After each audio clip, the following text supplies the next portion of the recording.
Bonjour à tous et bienvenue sur la chaîne de Pearl & Co, votre boutique en ligne spécialisée dans les perles et outils pour faire vos bijoux. Aujourd'hui, nous allons réaliser un bracelet tissé au métier à tisser avec des perles Miyuki Delica et du fil Miyuki. Ce tutoriel est accessible aux débutants. Premièrement, j'ai choisi un métier à tisser très classique. C'est un des modèles qui coûte le moins cher. Vous avez également d'autres modèles qui sont plus stables ou alors plus pratiques pour le tissage au métier à tisser. Je vais vous montrer un que j'utilise assez souvent. Voici un métier à tisser que j'utilise assez souvent. C'est un métier incliné. C'est plus pratique pour tisser des bracelets, on n'a pas besoin de se pencher. Mais il est un peu plus cher, donc je ne vais pas utiliser celui-ci pour la vidéo. Nous allons utiliser ce métier à tisser. On va commencer par fixer les fils. Pour ça, je vais utiliser du fil Miyuki. On peut utiliser plein d'autres fils de tissage pour fixer les fils sur le métier à tisser.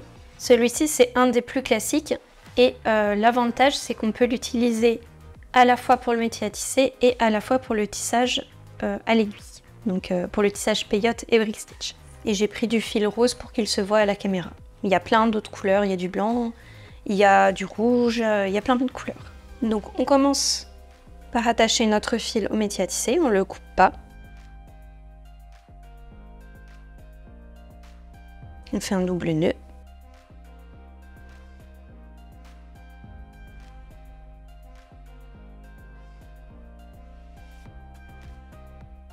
Hop. Et ensuite, sans couper le fil de la bobine, je vais passer d'un côté à l'autre du métier à tisser. J'entoure. Donc là, j'ai entouré 2 fois autour du clou. Je déroule toujours mon fil de la bobine. Voilà, on ne serre pas trop. Parce que si on serre trop, les fils du centre vont être détendus à la fin, alors que ceux sur les côtés vont être tendus. Donc il faut essayer que la tension soit la même tout le temps. Nous allons réaliser ce type de bracelet. Mon schéma est décomposé en plusieurs pages pour que ça soit plus gros. Et du coup, nous avons, dans la largeur, nous avons 1, 2, 3, 4, 5, 6, 7, 8 perles dans la largeur. Quand on a 8 perles, il faut fixer 9 fils. Donc si je compte les interstices, on en a un sur le côté. 1, 2, 3, 4, 5, 6, 7, 8, 9. Donc on fixe 9 fils. Là j'en suis à 2. On enroule le fil autour du clou. Je repars de l'autre côté. J'enroule mon fil. Donc vous voyez, je fais un côté puis l'autre à chaque fois. J'enroule.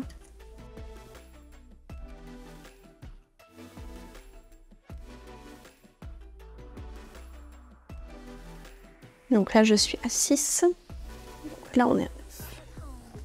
Maintenant, je coupe mon fil. Je fais un autre nœud pour fixer mon fil. Et un deuxième. Ensuite, on vérifie la tension du fil.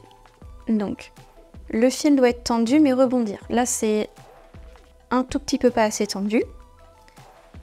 Si je veux tendre, je peux prendre n'importe lequel des rondins, par exemple celui-ci, et je dévisse.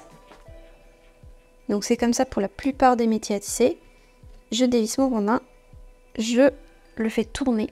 Donc là vous voyez, je le fais tourner vers l'intérieur, jusqu'à ce que la tension me convienne. Là ça me va. Donc je resserre les vis.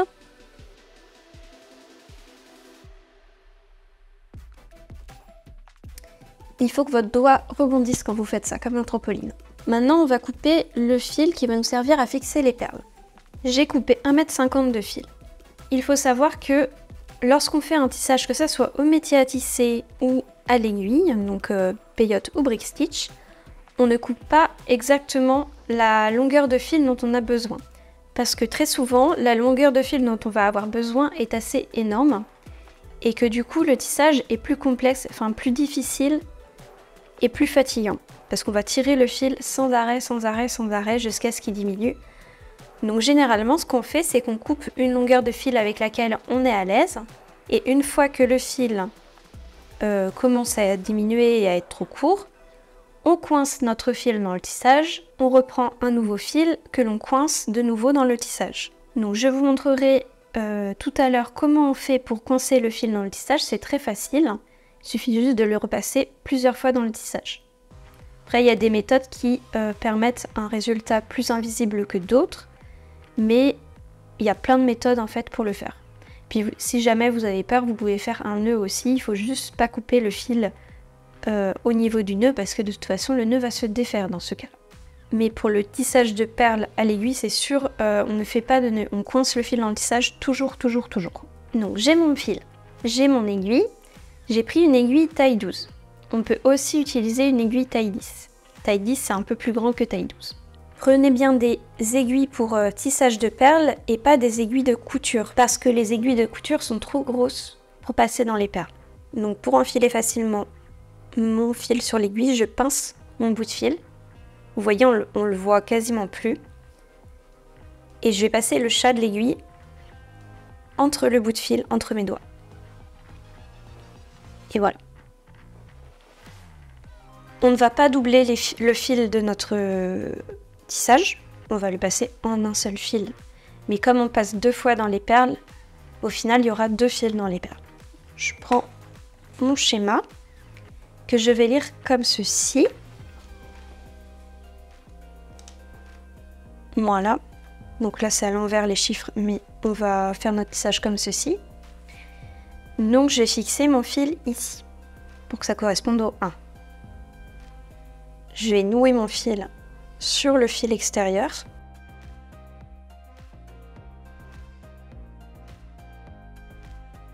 Et je garde une bonne longueur de fil, car le bout de fil, on va le coincer dans le tissage à la fin.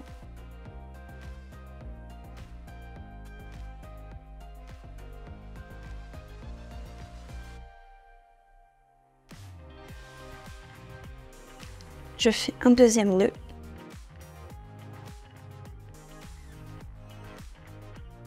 Et nous allons pouvoir commencer.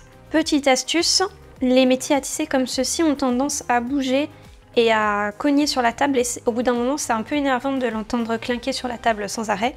Donc vous pouvez mettre une nappe ou un tissu en dessous pour que ça amortisse le bruit. J'ai mis mes perles sur un tapis de tissage avec des lettres. Et j'ai fait correspondre les lettres à mon schéma. Donc A c'était crème, B violet, C rose et D c'est le doré. On va enfiler la première ligne de perles. Il s'agit de 2 roses et 6 crèmes. Je place les perles contre mon bout de fil et je passe mon aiguille sous les fils. Donc là je suis passée comme ça. Sous les fils du métier à tisser.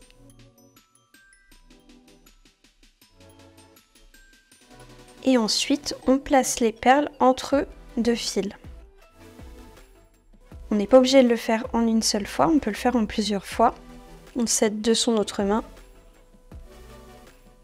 Voilà. Et je vais repasser dans les perles. Vous voyez, je les tiens bien avec mon doigt. Et je les pousse vers le haut, de sorte à ce qu'elles remontent.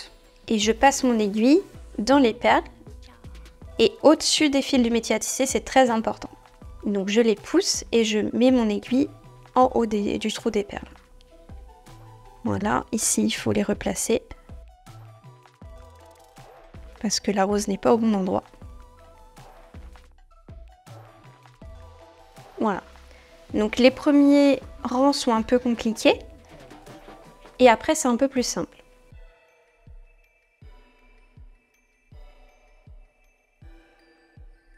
On tire. Et on serre. Et vous voyez, les fils se resserrent pour avoir à peu près la même largeur que les perles. Les 2 rangs suivants sont exactement les mêmes. Je refais la même chose, je passe mon aiguille sous le métier à tisser, sous les fils du métier à tisser, et je place mes perles entre 2 fils à chaque fois. Hop, et on tient les perles, et on repasse l'aiguille dans le trou des perles et on fait bien attention à la position des perles sur le tissage.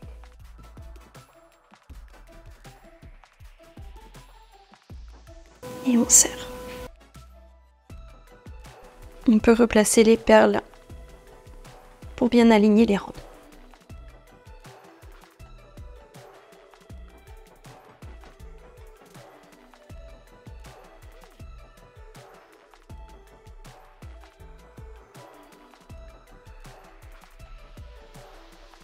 Pour la suite, on a 3 rangs de violets, donc 8 perles violettes à chaque fois. Vous pouvez retrouver le schéma à télécharger et à imprimer sur perlenco.com, vous avez le lien dans la description de la vidéo.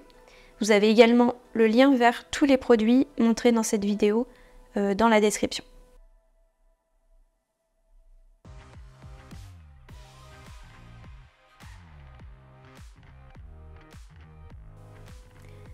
Une fois que vous avez réalisé les premiers rangs et que le fil a bien exactement la même taille que les perles, vous pouvez faire rouler les perles pour les placer entre les fils et contre les autres perles, c'est un peu plus simple comme ça.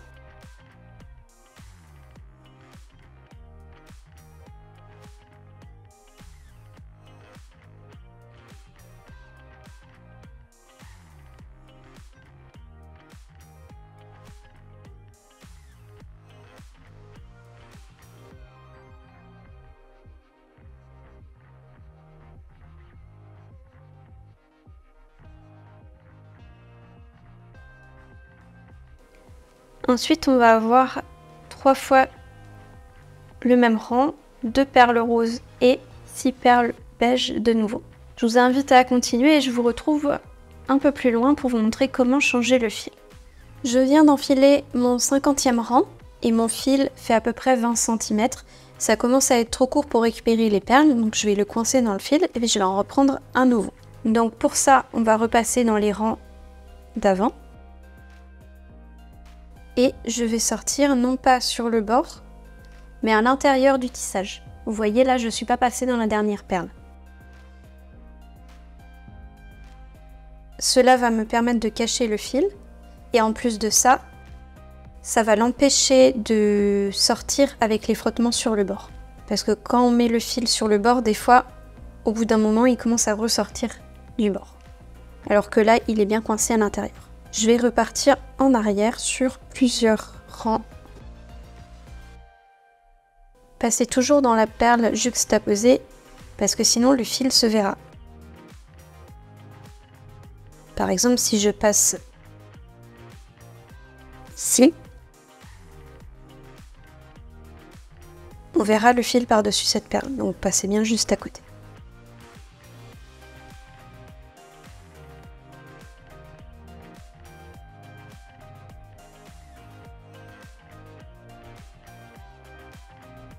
Voilà, je pense que c'est suffisant. Maintenant, je coupe mon fil et je reprends un nouveau fil d'1,50 m. Pour reprendre le tissage, je ne fais pas de nœud, je vais passer de nouveau dans le tissage pour revenir ici. Donc pareil, je rentre dans le tissage en évitant le bord.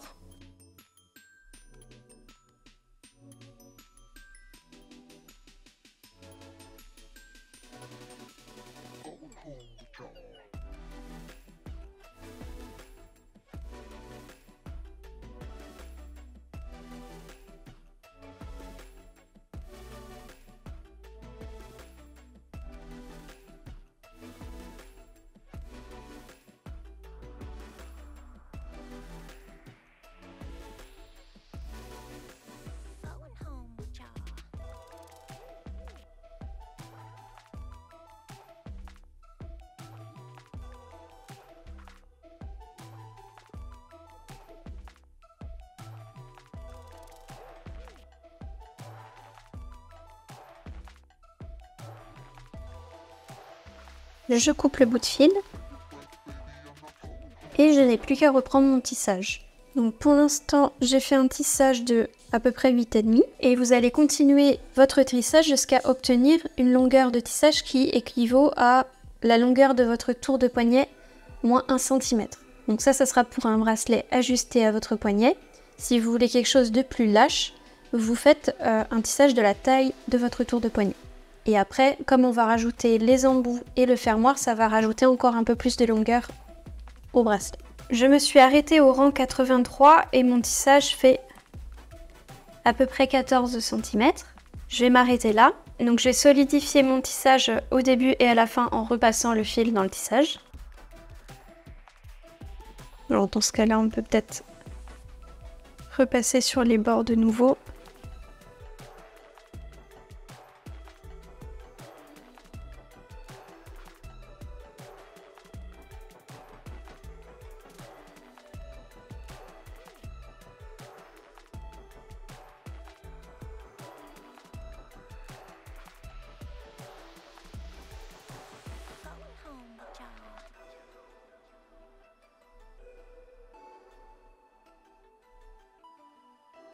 Et voilà.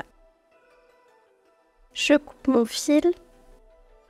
On fait vite fait la même chose ici pour cacher le bout de fil et solidifier un petit peu plus le tissage.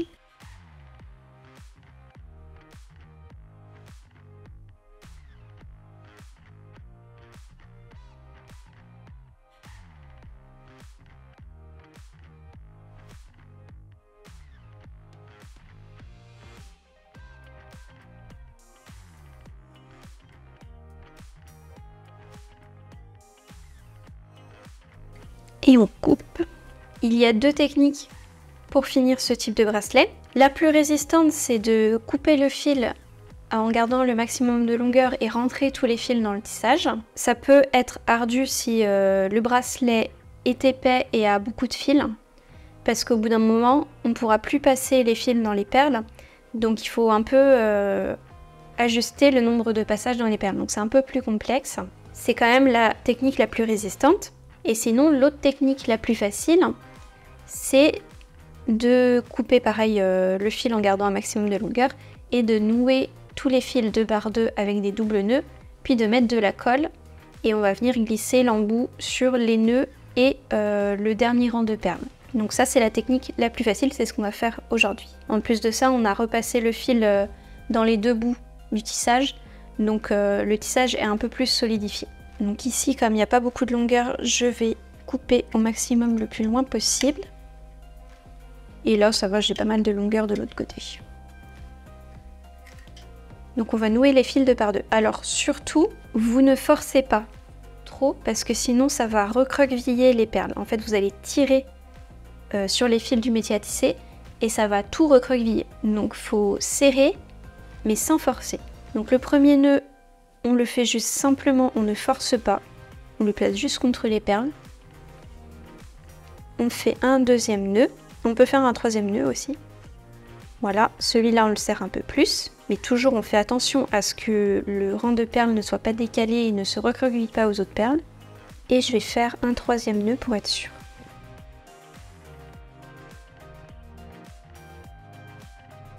De toute façon, l'embout que j'ai choisi est plutôt large, donc on pourra sans problème glisser les nœuds et le dernier rang de perles dedans. Ensuite, on prend les deux autres, les deux suivants, et on fait la même chose. Un nœud, 2 et 3.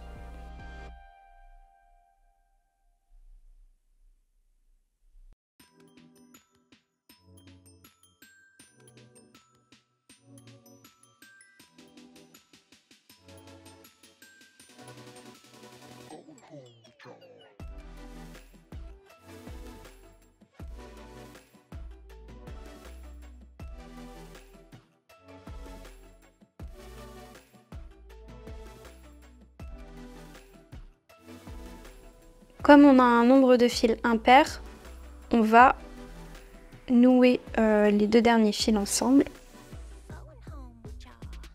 Donc ça va faire un nœud un peu plus épais.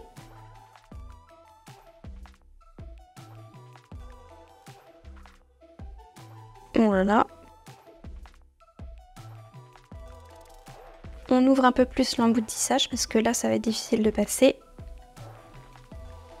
Comme ceci. Je vais recouper tous les bouts de fil près du nœud en gardant environ 1 mm.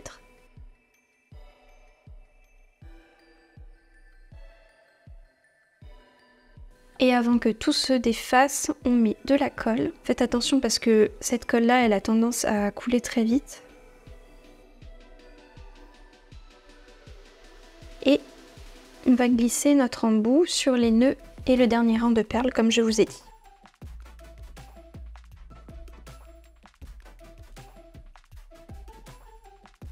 Donc vous voyez, je fais des petits va-et-vient comme ça pour aider à glisser les perles dans l'embout. On rabat notre griffe.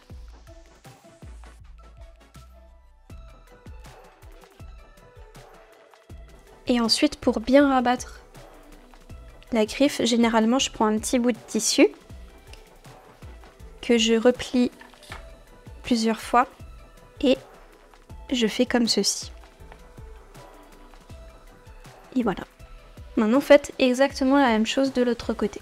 Maintenant on n'a plus qu'à fixer le fermoir. J'ai pris juste un fermoir mousqueton classique et on va utiliser des anneaux pour le fixer. Pour ça il vous faut 2 pinces à bijoux, une pince plate ou 2 pinces plates et une pince ronde, peu importe. Là j'ai une pince à bec coudé, une pince plate et une deuxième pince plate. Et on va venir ajouter des anneaux jusqu'à obtenir la longueur souhaitée pour votre bracelet. Donc vous faites des tests et vous voyez ce qui vous convient.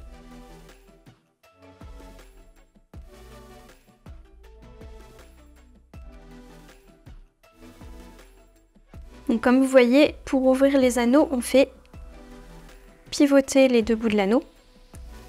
On n'écarte pas l'anneau. Et pour le refermer, on fait pareil dans le sens inverse, jusqu'à ce qu'on entende les 2 bouts frotter.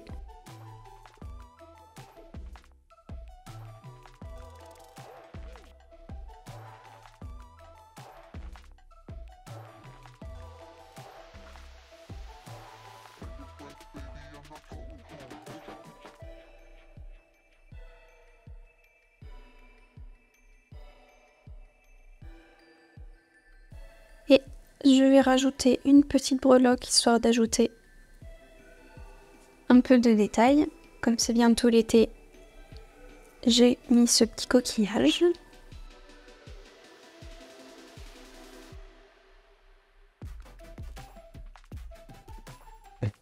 Et voilà.